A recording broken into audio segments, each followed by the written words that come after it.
The views and opinions expressed on any program are those of the producers and/or the persons appearing on the program, and do not necessarily reflect the views and opinions of FRC Media, Bristol Community College, or the City of Fall River.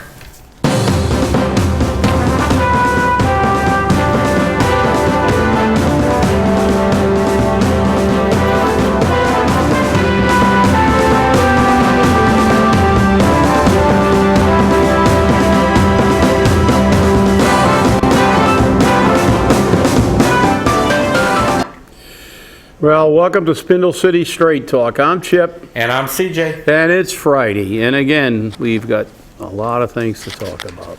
Chip, you look like you're having a tough day. Well, you know, I mean, they got the road closed. You got to walk like 3 miles to get here, and I just got a cortisone shot in the hip. So I think they knew that, so they did it on purpose. Hey, don't feel bad. I had to come across the campus, and it wasn't the easiest thing in the world. But baby, you got a scooter. Yeah, well, let me tell you something. That scooter can be dangerous because every time I hit a pothole on this campus, I think I'm going to go, ass over tea kettle and land on my head, which some people in the city would like to pay to see that.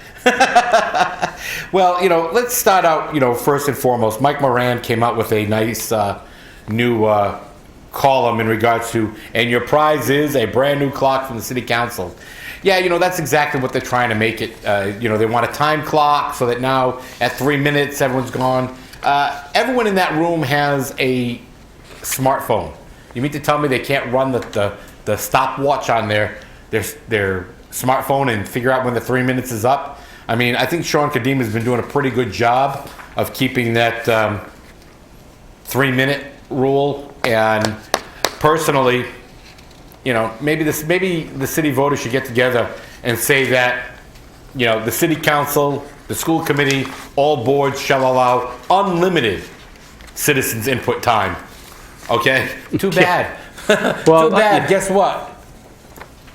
I got a serious problem. Mike wrote this article, and there's a paragraph here. I'm reading it verbatim.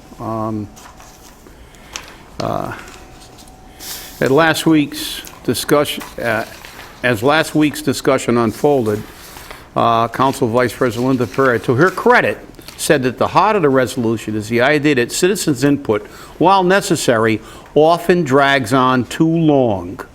She stated that people with business before the council have to sit through an endurance test before the issue they care about is discussed. The clock is an ideal way of regulating 3 minute format and moving the agenda forward.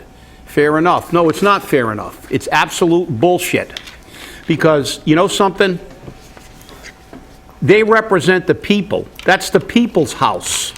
You're telling me that that it makes meetings too long? I'll tell you what makes meetings too long. When at election time, every city councilor has to speak for 20 minutes on a post hole because it's election time. I have to sit through that crap when every city councilor has to weigh in on the most mundane, ridiculous issue because it's sometime around election time. And they have the floor. And then they get a second bite at the apple because then they come back with another statement. And these discussions last for 45 minutes or an hour. Guess what? If it's a relatively innocuous thing that somebody's talking about, well, you can say, okay, you've gone over it enough, but you're there to serve the people. Citizens' input should not be a part of the meeting that's an irritant to you. It should be a part of the meeting that you should be the most concerned with. Because those are the people you're elected to serve. Those are the people whose ass you kiss at election time and tell them how important they are. But then once you get in the seat, you become a dictator. You're no longer a representative of the people. Your business is too busy. Well, you know something? I got to sit through your ridiculous statements, and most of the time when people go up there with real issues, they're talking about something that's germane to an issue. You guys talk for the sake of hearing yourself talk around election time. And we can bring the tapes to prove it. Because we've had some of the most ridiculously inane subjects come up in front of a city council around election time, and everybody has to stand up and get there 15 or 20 minutes. So this whole thing, it just irritates the living hell out of me. Because you know something? This is government at its best. Screw the people, screw the taxpayer. The only time we care about you is at election time. Then after that, we're the boss, you're the horse. Shut up. You're lucky we're even letting you talk, because that's what that article says. Thank you.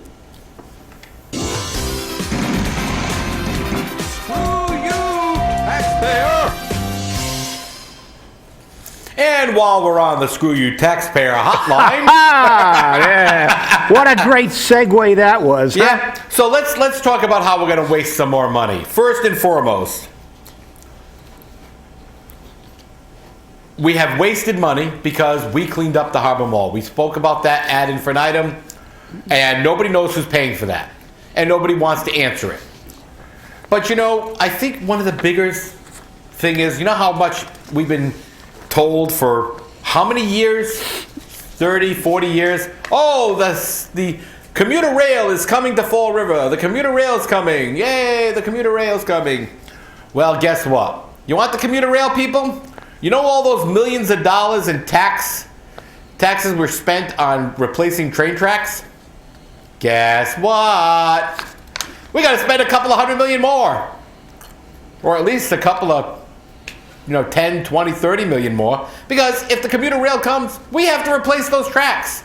Because the geniuses we have at the Mass DOT turned around and put in the tracks, not knowing that they were the wrong tracks. Yeah, but who cares, CJ? It's not their money. Right. It's not their money. That's another 30 or 40 million from the taxpayer. We don't get a state tax holiday this year because they've spent too much money, but they just passed a bill to allow us to give them an extra $1,000 for special elections. So we can contribute to them, and they can get more money from us for doing nothing. Right. Except wasting our tax dollar. So, more, another 30 or 40 or whatever it costs, and then probably after it's in, it'll be another Braga Bridge. Yep. Who knows if that train will ever run? Because it might take them, it says in the article it'll be here in maybe 2 or 3 years, but it might be 20 years at the rate they go. We've seen the Braga Bridge for 30 years, never have every lane open. Or if it was for a week or two, and only because somebody who was politically connected couldn't get a contract to do something on that bridge. And it's amazing. You know what really amazes me?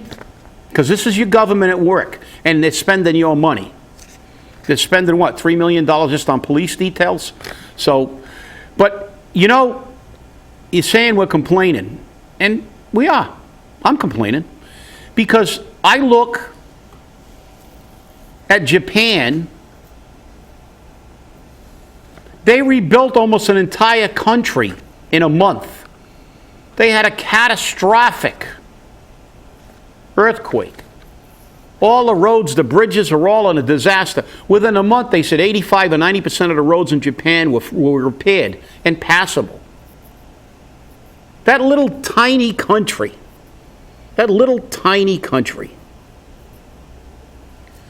rebuilt its entire infrastructure in a month that was devastated, destroyed completely. We can't fix a damn bridge in 30 years. Is there something wrong with this country? Yeah, there is. Politicians stay in office forever, and all they know how to do is screw up and then make us pay, like the tracks. But they'll pass laws to take care of themselves. They get automatic cost of living raises. Now they passed legislation to allow you the luxury of giving them more donations. So they can turn around and say, you're not going to get a state tax holiday this year because we spent too much money. And you're supposed to thank them by giving them more money. So, this is the whole thing. the DOT, they put in the rails, and, I'd like to see the DOT people who are responsible for this pay for the new track out of their salaries. And that's one of the problems. There's no consequences for any kind of action. You never see, no matter how many times our financial team at Pack of Geniuses come in with erroneous figures, no matter how many times they violate laws and take other people's money and commingle it, nobody ever gets fired. Nobody even gets their pay docked. You come in an hour late to work, they dock your pay. You come in an hour late a couple of times, you're going to get fired. But our government spends millions and millions of dollars all the time, and half the time they don't even research what they're doing enough. They screw it up, and then guess what? We pay to fix it. And this is the government. And, this is just a symptom of the problem. The problem is that we collectively allow them to stay in office far too long because they think they are an aristocracy. You're not going to get them out. Case in point, not one of our state delegation is running opposed. Not one person has to at least face an election and answer for what they've been doing. Long as you do that, they're going to continue to do what they do, which is have a total disregard for your pocketbook. And no matter how many times you see it, no matter how many times they say it on television, at a convention, that all the states with lower taxes have better economies. No matter how many economists tell you that taxation is not a good thing,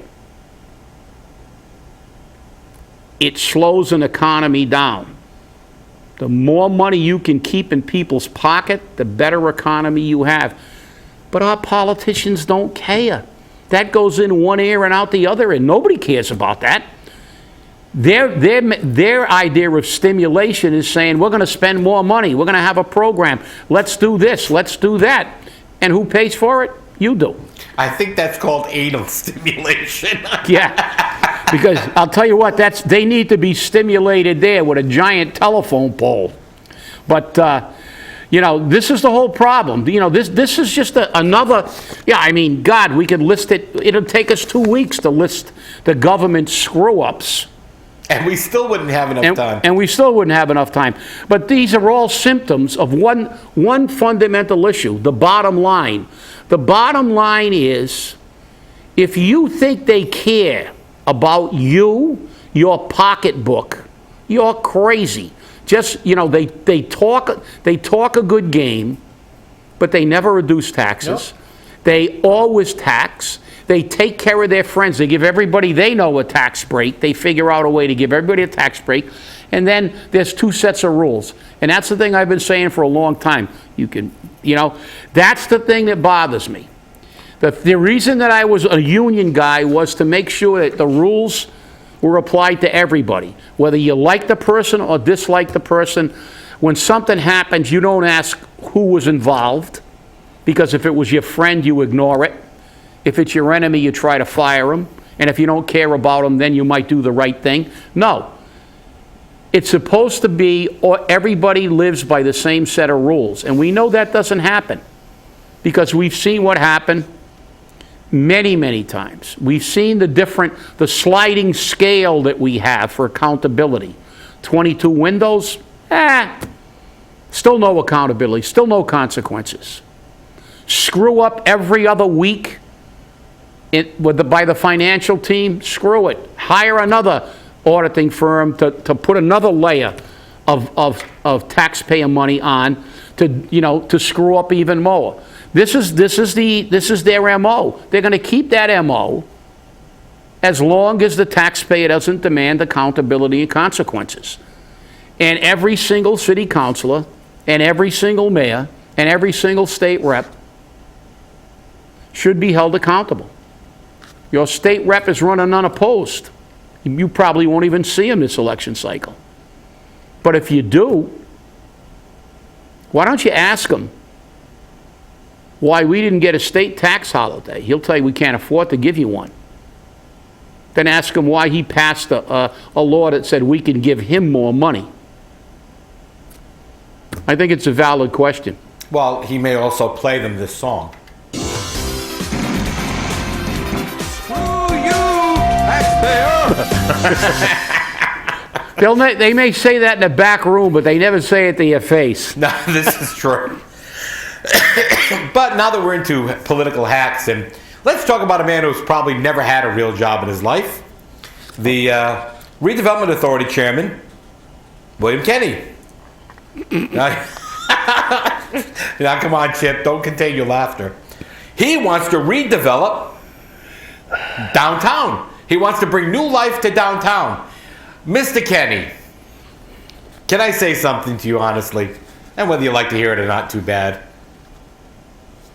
Your Redevelopment Authority passed people on it, including the current Vice President of the Fall River Office of Economic Destruction, Mr. Kenneth Viola, all created downtown the way it currently is. They moved a courthouse into downtown. They moved residential properties into downtown. And now that the country is taking the shift from malls into more individualized and streamlined shopping areas, such as the old downtowns, which are starting to get revitalized, Fall River once again can't. Because, again, give the government the Sahara, they'll run out of sand in 5 years. Fall River says, oh no, we got to do this because this is necessary, because this is going to make so much. And everything the Redevelopment Authority, everything the Fall River Office of Economic Destruction has done in the past 30 plus years has proved to be fruitless, costly, and has given Fall River nothing. Nothing. And you, the voter, continuously allow for this type of bull. How long You, the voter, continuously do not hold your elected officials accountable to say, look, they gave these people $40 million in tax incentives. They don't pay a dime. Yet we have to clean up their mess.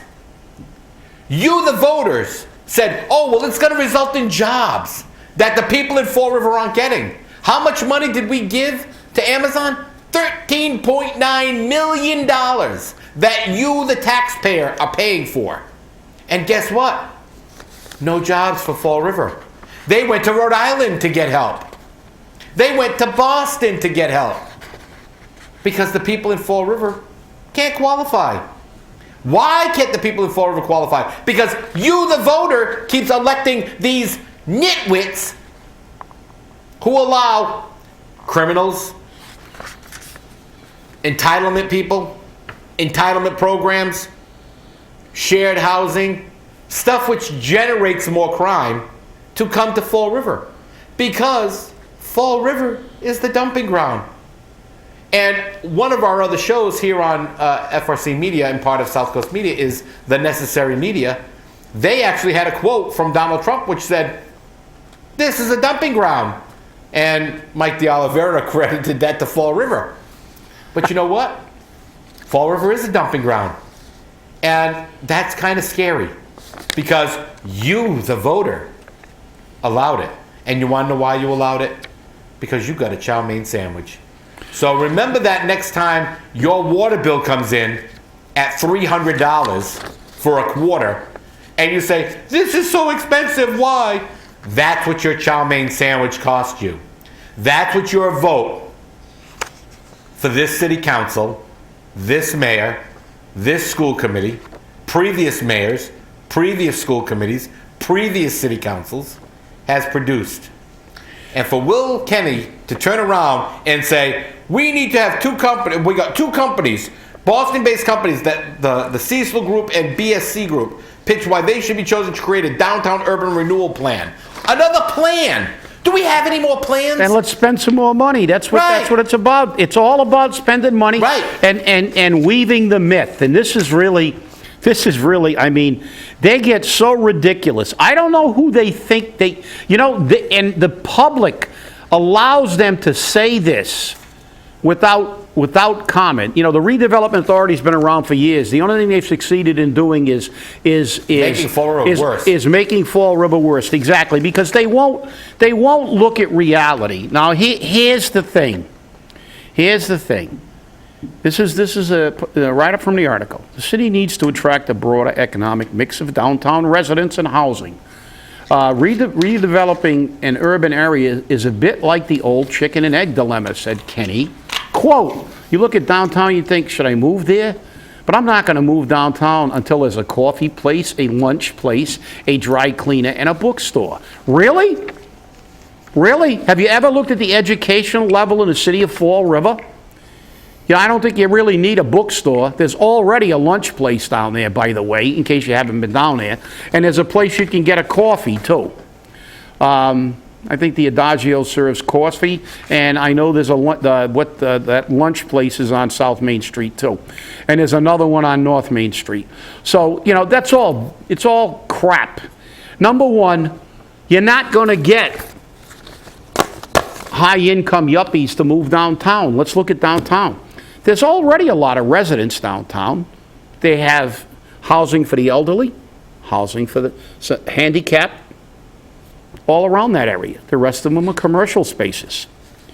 So you're going to tell me somebody with a lot of money that can afford a condo or something down near the water and in a city without the lowest economic base and household income, with one of the highest drug problems, with one of the highest crime rates.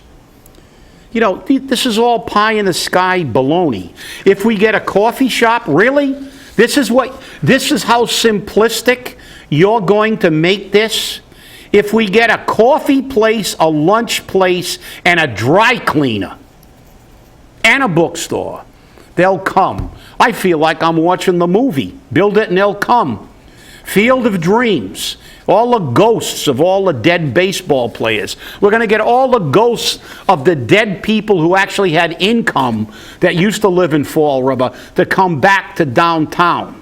Look, it's got to be a much better plan than this, and the first step in the plan is you have to elevate the income of the people who live in Fall River. Who the hell are you going to get in here to open up a business? Let's face it, downtown's got a courthouse stuck right in the middle of the downtown area. With no parking. Do you want to live in a place where you walk out and you got criminals coming in every day to go to court? That was a brilliant maneuver. Secondly, it's all commercial space for the most part. You go back a block or so, you got the housing. If you're going to make it, it's got to become a commercial area, like Way Boston Street. Well, Thames Street in Newport. That's what it's got to be. Mm-hmm. But in order to do that, you've got to have people with money to spend money. See, it's not the chicken and the egg. It's simple. There's no chicken. There may be chicken doo-doo, and that's what it is. But it's not the chicken and the egg. No. This is a real simple matter.